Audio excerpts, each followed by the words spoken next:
1 to 3% of people who are identified with autism are considered to be savants. Maybe you saw the movie Rain Man. You saw it, didn't you, Joni? Yeah. And he would be considered a savant. He had special ability with math, but yet his social skills and many of his other skills were really poor. A lot of people think that everybody with autism has a savant skill, and that's Right. just not true. You do see occasionally somebody who, for example, can play the piano just by listening to a song without being taught, or we have some kids who demonstrate early untaught reading, some people who have an incredible facility with maps and directions, for example. But that's really unusual. That's not typical of everybody with autism.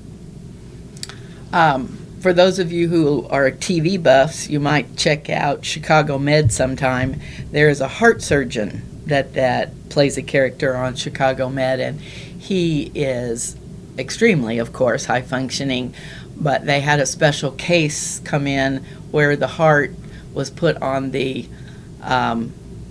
right side of the body. It happens like 1 in however many million times. But anyway, he went to perform surgery on the heart, and because it was not where it typically is located, he absolutely could not do it.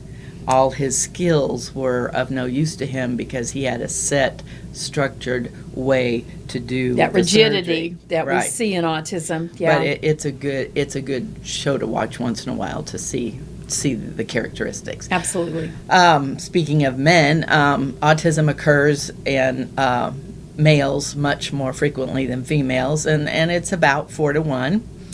That we know about. We do think females, because they present differently than males, may be underdiagnosed. We don't know for sure, but that's one thought that's out there. But you're right, 4 to 1. Yeah. Definitely. And there's no standardized test that has been developed to actually be able to give you a reliable and valid figure on someone's IQ.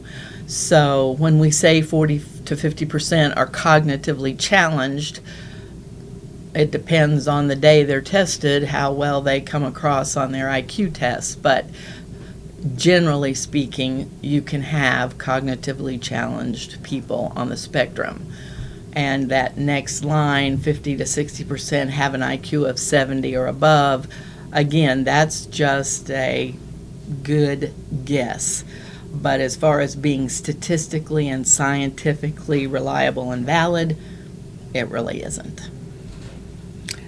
50% of people who have autism are functionally nonverbal, and we use the word functionally to mean most people can say some sounds or they have a few words, but they don't really use them to get their needs met in their daily life.